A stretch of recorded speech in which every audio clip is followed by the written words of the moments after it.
Salam dan bahagia Ibu dan Bapak Guru. Selamat datang kembali di modul hukuman versus konsekuensi versus restitusi. Apakah sampai saat ini Ibu dan Bapak Guru sudah siap untuk mempraktikkan proses restitusi di kelas? Namun, sebelum itu, kita akan belajar terlebih dahulu mengenai keyakinan kelas yang nantinya akan membantu guru dalam membimbing muridnya sampai melakukan restitusi.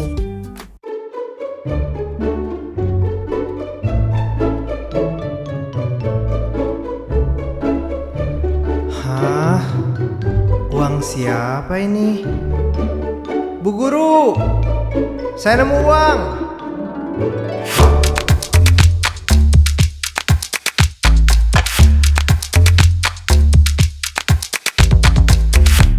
Apa itu keyakinan kelas? Apakah sama dengan peraturan kelas? Mari kita ingat kembali cerita Julio tadi. Menurut Ibu dan Bapak Guru, apakah yang menjadi motivasi Julio mengambil tindakan tersebut? Padahal bisa saja Julio mengambil uang tersebut.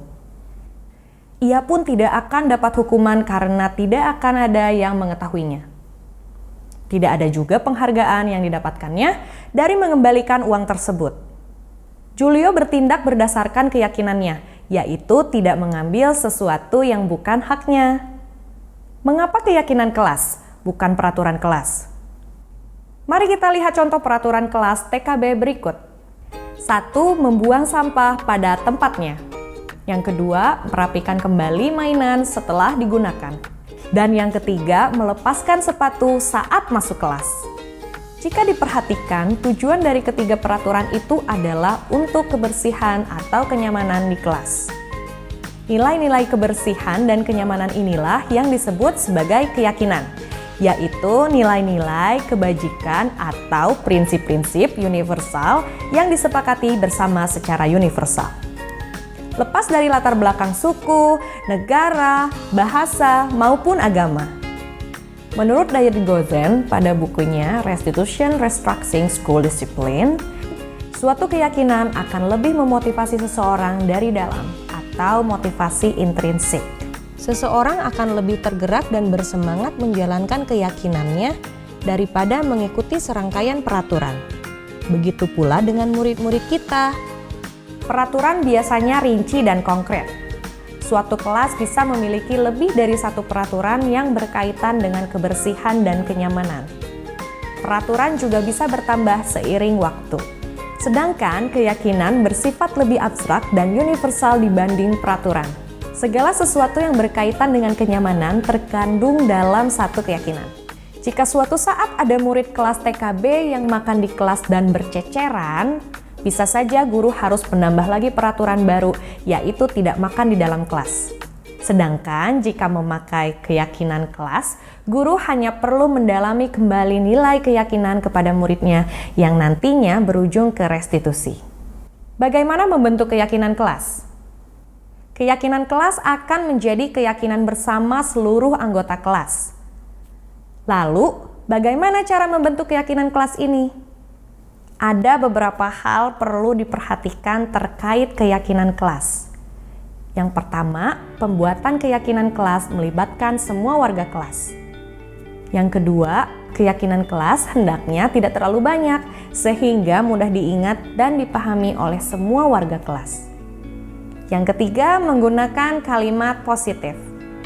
Yang keempat, keyakinan kelas sebaiknya sesuatu yang dapat diterapkan di lingkungan tersebut. Dan yang kelima, perlu adanya tinjauan kembali keyakinan kelas dari waktu ke waktu agar tetap relevan. Berikut langkah praktis yang Ibu dan Bapak Guru bisa terapkan saat pembentukan keyakinan kelas. Yang pertama, membuka ruang diskusi. Memberikan kesempatan untuk semua murid menyampaikan masukannya mengenai keyakinan kelas yang perlu disepakati. Jika murid belum terbiasa dengan istilah keyakinan, maka bisa diajak dulu untuk mengusulkan peraturan. Yang kedua, mencatat. Mencatat semua pendapat murid di papan tulis atau kertas besar, sehingga semua bisa melihat hasil. Jika menemukan kalimat negatif, ubahlah dulu menjadi kalimat positif. Contohnya, Jika ada yang mengusulkan peraturan tidak memotong pembicaraan teman, maka diubah terlebih dahulu menjadi kalimat positif, menghargai yang berbicara. Yang ketiga, merumuskan keyakinan. Ajak murid untuk menentukan nilai kebajikan atau keyakinan yang menjadi inti dari peraturan tersebut. Apa nilai atau inti dari peraturan nomor 1, 6, dan 7? Bimbing murid sampai terumuskan menjadi satu keyakinan. Ketiga peraturan ini dapat disarikan menjadi satu keyakinan, yaitu hormat atau menghormati semua orang dan barang milik orang lain. Peraturan nomor 2 dan 3 dapat disarikan menjadi satu keyakinan, yaitu bekerja dengan baik dan tekun. Peraturan nomor 4, 5, dan 8 dapat disarikan menjadi satu keyakinan, yaitu semua orang ingin merasa diterima dan dimiliki. Yang keempat, tinjau ulang. Guru perlu meninjau kembali butir-butir keyakinan dari semua peraturan yang sudah disarikan. Ingat bahwa sebaiknya keyakinan kelas tidak terlalu banyak agar mudah diingat. Direkomendasikan berkisar 3-7 keyakinan yang dapat disesuaikan dengan jenjang kelasnya. Dan yang kelima, membuat pernyataan keyakinan. Pastikan semua warga kelas memahami makna dari keyakinan tersebut. Guru dapat mengajak murid untuk merumuskan pernyataan keyakinan yang dapat dipahami bersama.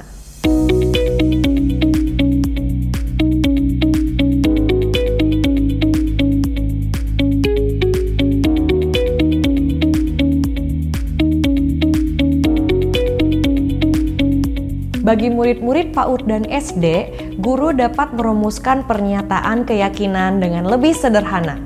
Kemudian, tempelkan gambar yang merepresentasikan setiap keyakinan. Misalnya, keyakinan hormat disederhanakan menjadi setiap anggota kelas perlu saling menghormati dan merasa aman. Keyakinan bekerja dapat disederhanakan menjadi setiap anggota kelas perlu menjadi dirinya yang terbaik. Keyakinan diterima dan dimiliki dapat disederhanakan menjadi setiap anggota kelas perlu saling membantu. Yang keenam, tanda tangan. Setelah keyakinan kelas selesai dibuat, semua murid dan guru menyetujui dengan menandatangani keyakinan kelas tersebut. Yang ketujuh, pajang.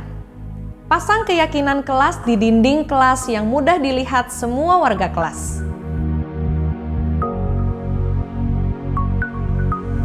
Bagaimana agar murid dapat mendalami makna keyakinan kelas? Tentu kita berharap semua murid dapat memahami makna dari penyataan yang dituliskan dalam keyakinan kelas.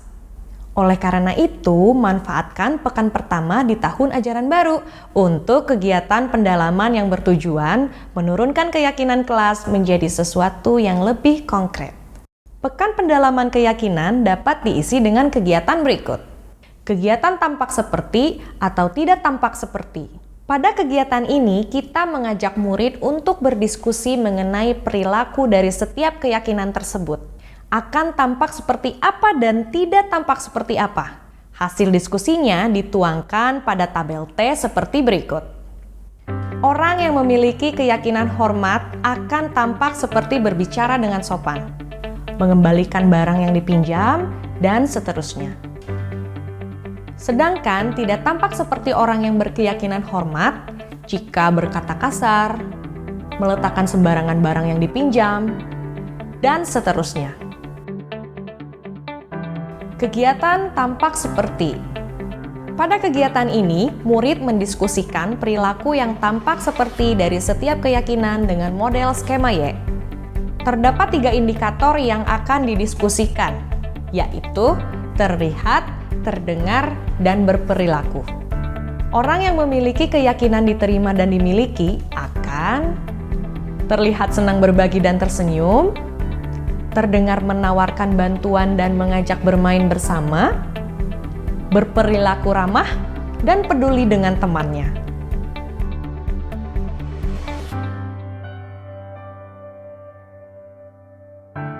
Kegiatan tugas saya, tugas kamu. Pada kegiatan ini, murid diajak berdiskusi mengenai tanggung jawab dan hak setiap warga kelas dengan menggunakan model kanvas seperti berikut. Setiap kanvas diisi sesuai dengan tanggung jawab dan haknya.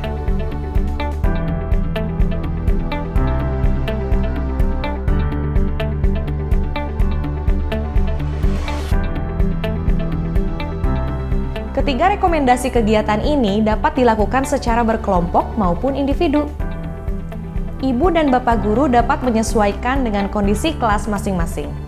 Hasil diskusi kemudian dipresentasikan kepada seluruh kelas dan dipasang di dinding kelas untuk menguatkan pemahaman.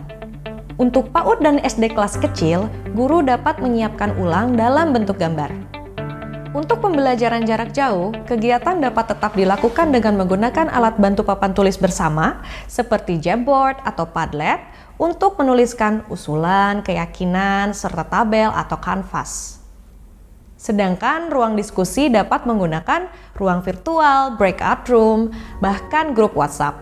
Ibu dan bapak guru memiliki keyakinan kelas akan membantu proses pembentukan sikap disiplin positif pada murid. Pembuatan keyakinan perlu melibatkan seluruh anggota kelas dan maknanya dipahami dengan baik.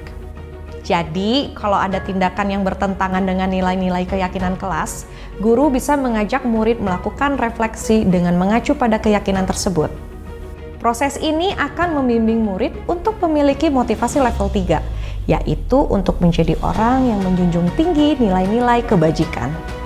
Dengan begitu, motivasi yang terbentuk adalah motivasi internal berjangka waktu panjang, bukan motivasi eksternal yang berjangka waktu pendek. Wah, tidak terasa banyak sekali ya yang sudah kita pelajari di materi. Selamat belajar dan mencoba ibu dan bapak guru hebat. Salam dan bahagia.